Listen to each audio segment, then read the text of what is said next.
Exit the roundabout onto Bypass Road. Continue on A6006 for 15 miles. Right, I've got 15 miles to go with no instructions on the satellite navigation, so now seems like a perfect time to start this vlog video. You might have seen another upload where I've just uploaded a bit of POV driving footage, something I've not done for a while. I'm recording with 4K, I think 60 frames a second this time, just as a little bit of an experiment, just to see how things look. So no doubt that'll have found its way onto the channel by now. Anyway, purpose of this video is to discuss three things. The first thing is I'm actually on my way back from Haggerty's Festival of the Unexceptional for 2022.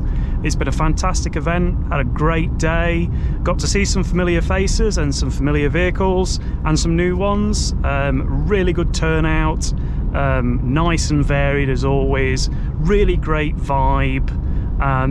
It's my favourite show of the year by far, just because of the people and the atmosphere, and yeah, it's just such a nice place to go and see vehicles that, you know, otherwise, really, let's be honest, are increasingly getting forgotten.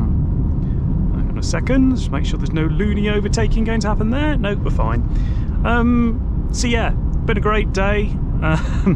I've caught up with loads of people and met some new faces as well, and hopefully, if I've been good and everything's not sat on my NAS as it has a tendency to, the video for that should be uploaded before, if not soon after, this one has been. But yeah, great day all round, and I can't wait for next year's, although I hope that I might eventually turn up in something that's actually eligible to appear in classic parking rather than you know, turning up in a relatively new Volvo.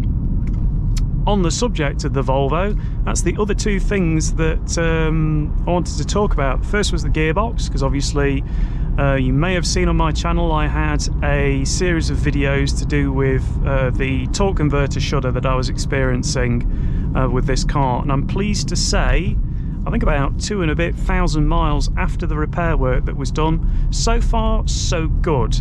Now there is a couple of caveats with that. I have had a bit of weird behaviour just occasionally on the box. Usually it's when some form of parameter on the car changes. So I tried running it with eco tyre pressures, I got a few weird juddery gear changes. I tried running the car without air conditioning, I got a few weird juddery gear changes. It's very, very strange, but if I set everything to standard and leave climate control to auto, it seems to drive okay.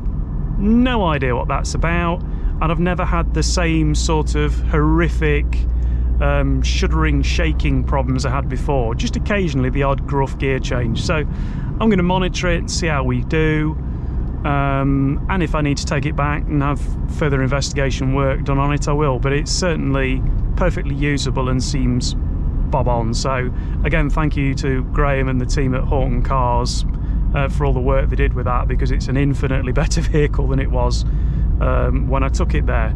And they were the only people, frankly, who managed to put it right. It had been to various other garages.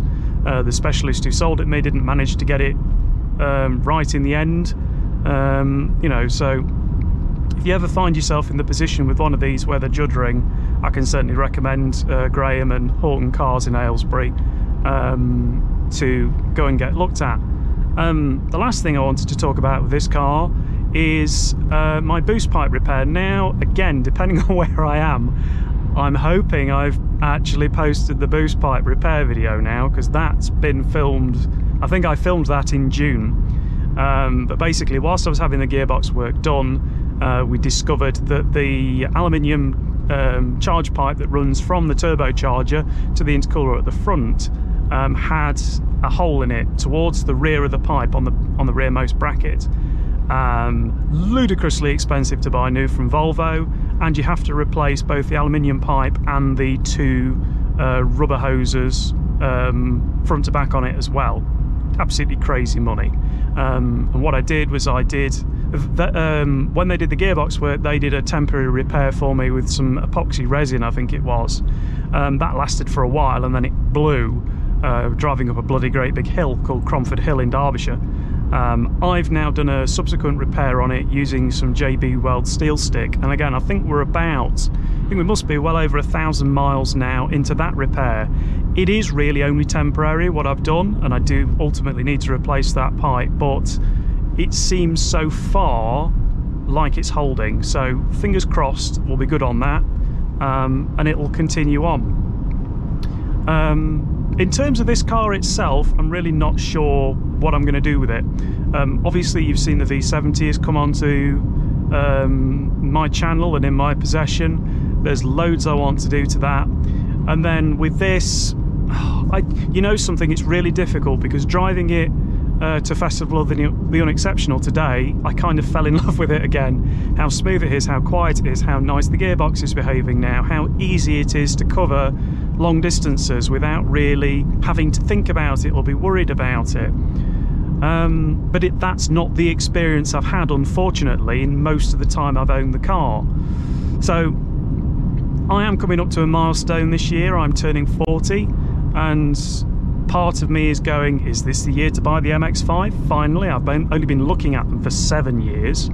Or do I keep hold of this? And I think a lot of it is down, frankly, to what kind of winter you all want, because if I get rid of my all-wheel drive car with all-season tyres, we'll have the worst winter for 50 years. Whereas if I stick with this, I'll have a mild one. So I guess it depends what kind of gas bill you want, really. But I can't keep this and have the V70 and have the MX-5. So I guess it's going to be down also to how long-term the V70 is, whether that winds up being a car that I just do up and sell on, or whether it becomes a replacement for this. I'm not sure yet. There's still quite a bit to figure out on the V70 in terms of work, and hopefully you'll see those videos coming forward. But yeah, like I say, that was it. It was just a quick update on those few things, and lastly, just to say a thank you, or a continued thank you, to everybody I chat to on Twitter, because things continue to be a bit mixed and a bit rotten, I think, for everybody, not just myself, to be honest with you. And the car community and the weird car Twitter people in particular really are a source of just keeping me going, to be honest with you. You know, sharing stories and having chats, and it's always nice to bump into everybody and see people at shows. So yes, thank you everybody for continuing to put up with my bizarre ramblings and moanings about this, and it's, you know, random things like the tailgate not working. Like I say, it's good to be able to talk with people, particularly at times like this, and hopefully as things get as close to normal as they're going to be. I feel like saying normal in quotation marks, because normal feels like it's a long and distant memory now. But anyway, I'm rambling. Thank you basically to everybody that's continued to say hello and chat. It is greatly appreciated. Anyway, I'm going to wrap this one up. I've got to drive back to Derbyshire to do, and I will see you in another one. If you aren't subscribed, please do consider subscribing before you go, and yeah, I'll see you in another one. Cheerio.